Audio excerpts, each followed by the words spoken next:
Meus amigos, vamos chegar hoje ao término do capítulo 5 deste admirável livro Atos dos Apóstolos de São Lucas. Levantando-se o sumo sacerdote e todos os que estavam com ele, que eram da seita dos saduceus, que não admitiam a ressurreição, se encheram de inveja e prenderam os apóstolos e os meteram na prisão pública. Mas um anjo do Senhor abriu de noite as portas da prisão e, conduzindo-os para fora, lhes disse: Ide, e de pé no templo falai ao povo todas as palavras desta vida. Tendo ouvido isto, entraram ao amanhecer no templo e ensinavam corajosamente. Mas comparecendo o sumo sacerdote e aqueles que estavam com ele, convocaram o sinédrio e todo o senado dos filhos de Israel e enviaram os oficiais ao cárcere para trazê-los ali. Entretanto, os oficiais que lá foram não os acharam na prisão e, tendo voltado, contaram o seguinte: encontramos o cárcere fechado, com toda a segurança, os guardas à porta, mas, abrindo-a, a ninguém encontramos lá dentro. Quando o capitão do templo e os principais sacerdotes ouviram estas palavras, ficaram perplexos e perguntavam o que poderia ser tudo isto. Chegou alguém e lhes anunciou: eis que aqueles homens que vós metestes na cadeia já estão no templo, de pé, ensinando o evangelho de Jesus ao povo. Nisto foi o capitão com os oficiais e os trouxe, mas sem violência, porque já eles próprios temiam ser apedrejados pelo povo. Tendo-os trazido, os apresentaram no sinédrio. O sumo sacerdote os interrogou, dizendo: expressamente vos advertimos que não ensinasseis o evangelho desse Jesus, e vós tendes enchido Jerusalém com o vosso ensino. Vós quereis trazer sobre nós o sangue desse homem? Tendes de obedecer às nossas ordens. Mas o apóstolo Pedro e os outros apóstolos responderam serenamente: importa antes obedecer a Deus do que aos homens. E continuou o apóstolo São Pedro: o Deus de nossos pais ressuscitou Jesus que vós assassinastes, pendurando na cruz.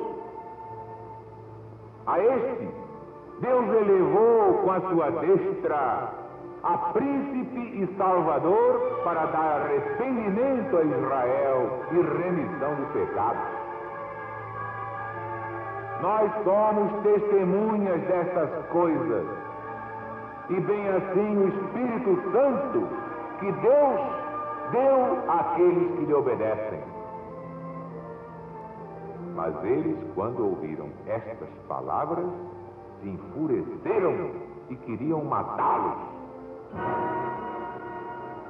Então se levantou no sinédrio um fariseu sensato chamado Gamaliel, doutor da lei, acatado por todo o povo, mandou retirar os apóstolos por um pouco, dizendo: irmãos israelitas, atentai bem para o que ides fazer a esses homens. Porque faz já algum tempo que Teudas se levantou, dizendo ser alguma coisa, e a ele se juntaram 400 homens. Ele foi morto, e todos quantos lhe obedeciam foram dissolvidos e reduzidos a nada. Depois de Teudas se levantou Judas Galileu, nos dias do alistamento, e levou muitos consigo. Mas também Judas pereceu, e todos quantos lhe obedeciam foram dispersos.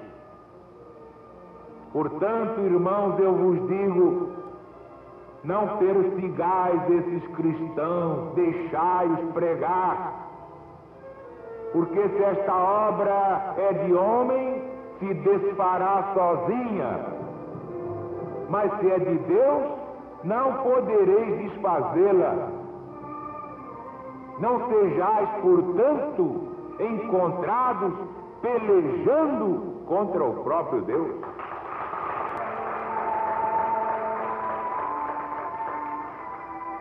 Concordaram com Gamaliel, e tendo chamado os apóstolos, os açoitaram e lhes ordenaram que não falassem no nome de Jesus, e os soltaram. Eles, pois, saíram do sinédrio, regozijando-se por terem sido achados dignos de sofrer afrontas pelo nome de Jesus. E todos os dias, no templo ou em casa, não paravam de ensinar e pregar que Jesus era o Cristo de Deus.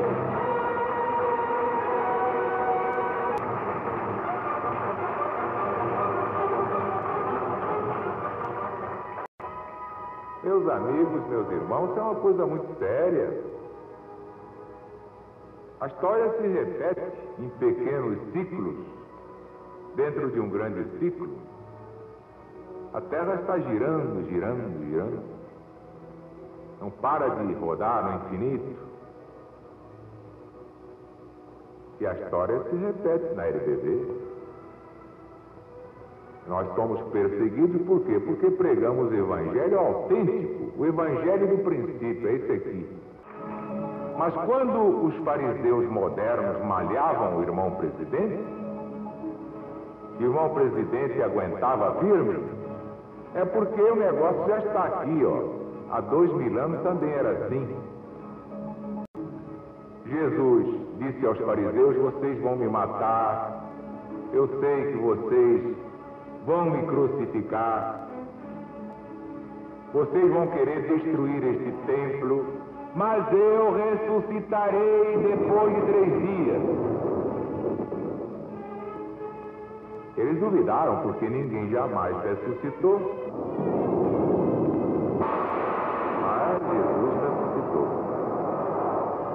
Depois de 3 dias, apesar da pedra chumbada, Jesus ressuscitou. Só por pirraça.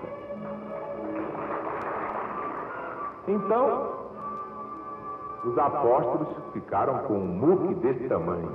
Quando viram Jesus livre da morte, disseram: ué, e não é que ele ressuscitou mesmo? Então a morte é um boato, a morte é uma transição. Então ficaram corajosos, perderam o medo da morte. E começaram a se reabilitar. É o que está aqui. São Pedro desafiando os poderosos, sendo preso, sendo perseguido, recebendo ordens para não pregar o evangelho de Jesus. E o que é que ele respondeu? Importa antes obedecer a Deus, o resto é conversa mole.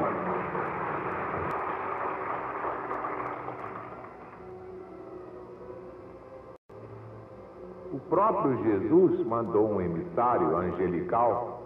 O Evangelho sempre fala assim em anjo. Ora, o anjo é um espírito de luz. Todos nós vamos ser anjos. Não de cara suja. Vamos ser anjos no duro. E sem asas de carnaval, aquelas asas que se pendura, compra ali no fabricante. Asas autênticas, projeções luminosas que dão a impressão de asas. É diferente. Os apóstolos pregando o Evangelho contra toda perseguição. Então vem o emissário do Senhor e diz: ide, e lá de pé no templo, pregai ao povo todas as palavras desta vida.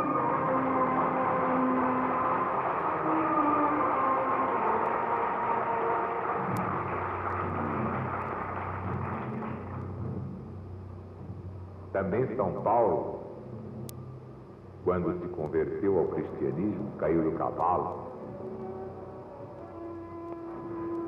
Aí ele viu Jesus. Como eu vi Jesus, se eu não vi, você não estava aqui. Estava também na Bola Preta. Ah, estava. Ia na Embaixada do Sossego, me diverti. Mas para aceitar uma missão como essa, só vendo Jesus. Porque não vendo, é como aquele português que vendia fiado, ninguém pagava. Então botou uma tabuleta: só vendo, não vendo, não vendo.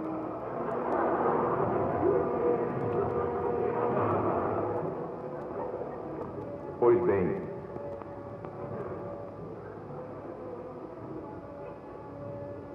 vocês estão achando grave?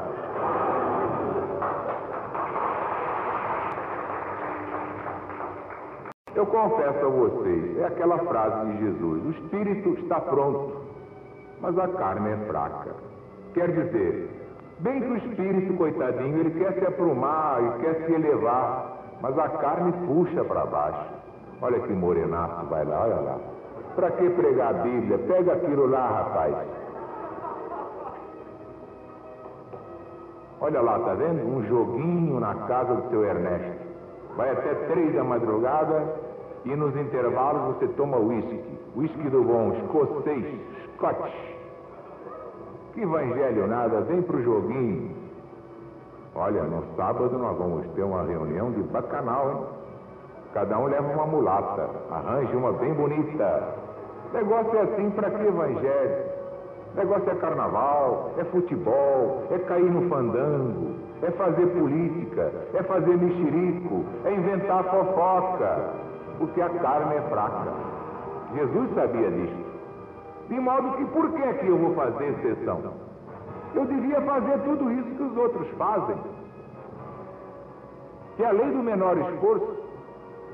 Mas é que eu vi Jesus. Se eu não visse, não estava nisso não. Não estava não, e reconheço que a parada é dura. É muito dura. É preciso ver Jesus. Do contrário, ninguém vai.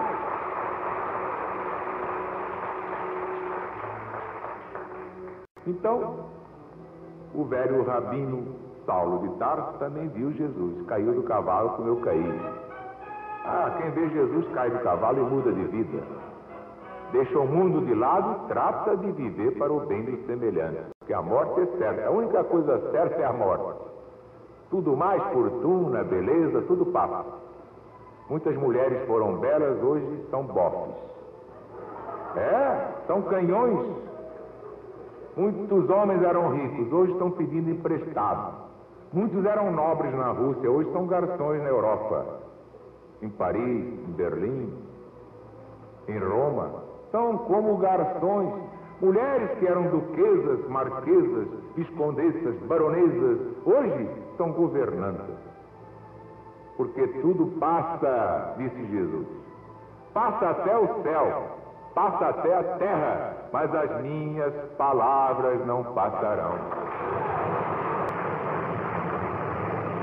Então vocês estão vendo, quando a gente depois do carnaval passa por ali pela avenida e vê aqueles destroços do que foi construído pelo Estado, o coreto, tudo desmanchado, a gente vê que o carnaval é igualzinho dentro das almas. O camarada se embebedou, botou para dentro dos pulmões um verdadeiro batalhão de bacilos de coque. Já estão se banqueteando lá dentro do pulmão e não sabe. Ele acordou quarta-feira de cinza, todo esbodegado, com a cara de besta. Mas já acabou mesmo, não tem mais nada não. Perdeu o dinheiro, pediu emprestado a seu Alfredo. Foi à casa de Dona Mariana, também pediu emprestado, se pendurou todo, vai pagar a fantasia até dezembro. Vai viver feito um desgraçado, porque o devedor é escravo do credor. Todo aquele que deve é escravo. Pois bem, então São Paulo, que tinha sido Saulo, o rabino judaico, para se reabilitar de tudo que fez contra Cristo e os cristãos, foi pregar nas próprias sinagogas, onde ele desancava o pau no cristianismo. Isso é que é coragem. Às vezes, o apedrejavam, o prendiam, pintaram caneco, como nós vamos ver adiante nesse mesmo livro. Mas quando São Paulo estava assim, meio desencantado, sacrifício, como quem diz, será que é para parar dele? Que a parada é dura. Lhe aparecia o próprio Jesus, aí é o próprio Jesus, e dizia: fala, não te cales, prega o meu evangelho aos gentios.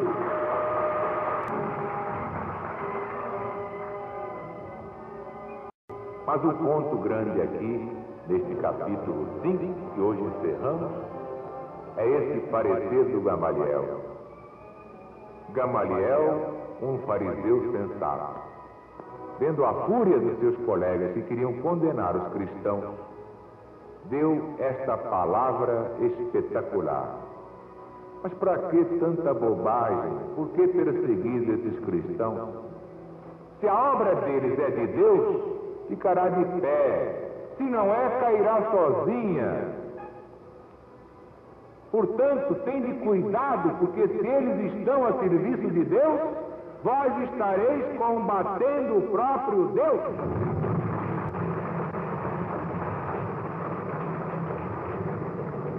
E é o que eu digo com relação à LBV. Muita gente que combate a LBV, quando passar por lado de lá, vai ver que combateu o próprio Deus. Porque esta obra é de Deus. Este evangelho é de Deus. E quem viver verá.